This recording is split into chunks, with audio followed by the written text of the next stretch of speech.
DOA Dorward Outdoor Adventures. Hi everyone, I'm Jeff from DOA Dorward Outdoor Adventures. Today is April 15th and as you can tell the snow's still blowing a little bit, and I've been searching maps all week across the province to see if I can find any new hunting areas, and today I'm about to explore one of these great ACA sites. The Alberta Conservation Association has dedicated sites, most of them foot access only, which is fine by me, to do a bunch of different activities including hunting. This area that I'm going into today is one of those areas that does allow hunting. So I'm hoping to find some signs, maybe pick up some sheds along the way. I have a trail camera with me. If I see a good area, I might plant that, capture some video, see what's in the area, and make a plan for September. So come on, join me.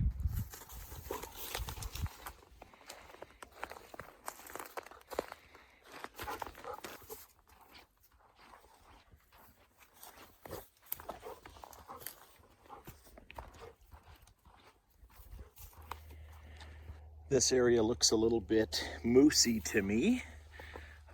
Some sign of moose, and I see some tree bark that's been stripped over here. Gonna get a closer look. Not sure if it's a moose that we're eating this or possibly a porcupine. I would assume this area is normally a little bit swampy, which the moose would like. Right now, still being middle of April, in and around central Alberta, it's frozen, so I'm able to walk through no problem. So upon closer investigation, this is definitely a porcupine who's been chewing through the tree bark. Another one off in the distance there. So not a lot of signs so far, but we'll keep going. See if we can get into something that looks promising to set up for hunting later on this fall. As we continued walking, we found a lot more trees where the bark has been stripped from porcupines, and of course I got trusty Nala with me today, and we hope we won't find the porcupine that's stripping the bark. Essentially what I'm doing when I'm exploring a new area, the first thing I'm going to do is I'm going to hop online and I'm going to look at a satellite map. I want to see where there's water sources. I want to see where there's fields.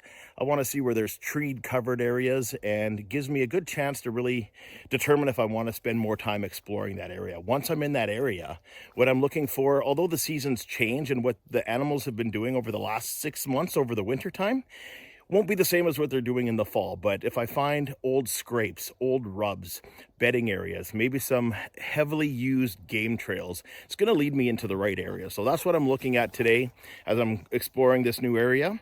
If I do find anything worth putting up a camera on, I will. Will I monitor it throughout the summer to see what's here and take inventory? Absolutely. Realistically, always fun to get out exploring.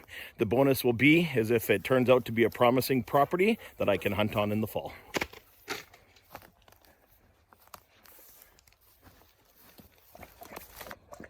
Of course, I'm in my insulated muck boots today. As you can hear underneath my feet, a little frozen, but some areas are softer than others. Definitely wouldn't want to be out here getting your feet wet today. Always fun to know that you're in the same area as other people. This person's got a Link camera, so they're probably getting pictures of me right now. Definitely not gonna do anything to the camera, but I'll say, hello, fellow outdoors person. Follow DOA, let's connect. So far, this area seems pretty good for moose. Lots of moose droppings and lots of moose sign. Swampy. Not really sure yet if this will be a good site for me, but we'll keep exploring, we'll keep walking with hopes of finding something that looks promising. Nala's having fun nonetheless. The light skiff of snow that fell overnight, it's covered up any kind of track per se. But you can still tell where the game trails are and where things are moving to and from. Might be a little bit harder to pick out a shed on the ground because even though it's not going to be covered, some of it will be covered with the white snow and it won't stand out as much, but hoping to come across something. We're about halfway through this property. Well, within the first 5 minutes of the hike, I found a deer rub, and over here I found what appears to be a moose rub. Again, moosey conditions, swampy. I'm glad it's frozen still. I've walked quite a ways through this property, and although I haven't seen anything promising for deer sign, looks like it might be a spot I could come to for moose during the rut.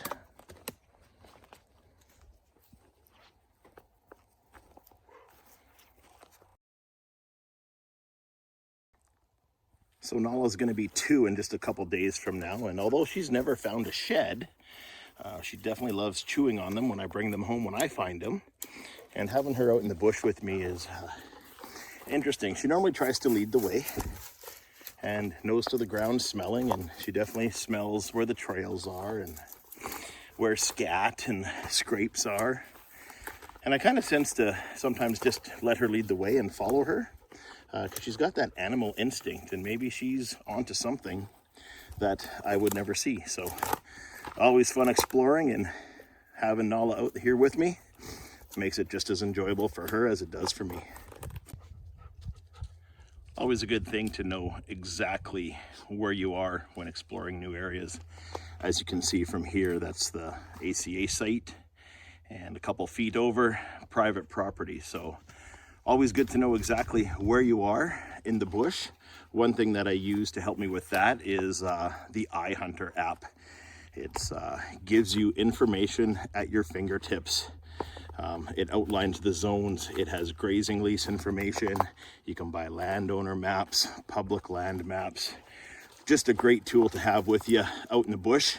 I know it's definitely changed the way that I do a little bit of scouting and a little bit of hunting. If I need to change the wildlife management unit that I'm hunting in, very easy to pull up the regs for that area, and without having to carry a big paper magazine in your backpack like we had to do only a few short years ago. Okay, come.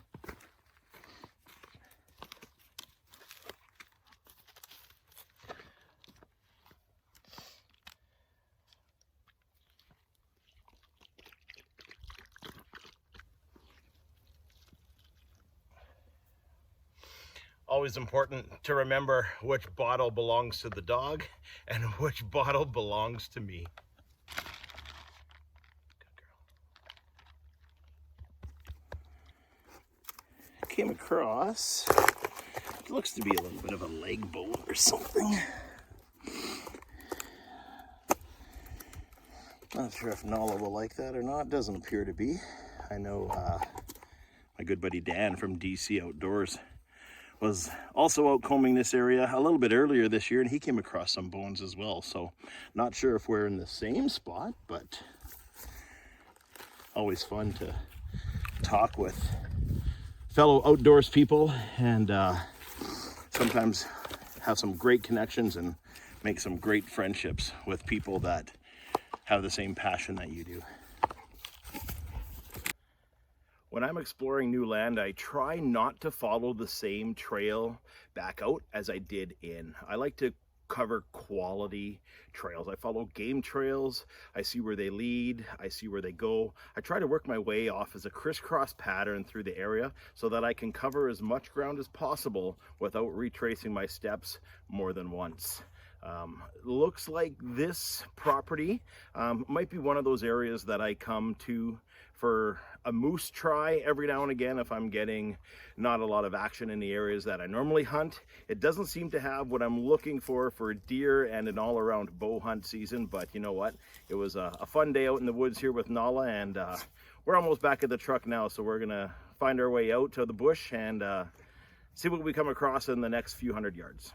Well, the last couple hundred yards was basically everything that we saw throughout the rest of it. Doesn't look like this property is going to turn out for me. I will try to visit it in the fall nonetheless. A great day to be outdoors. Always fun to get out and do some exploring.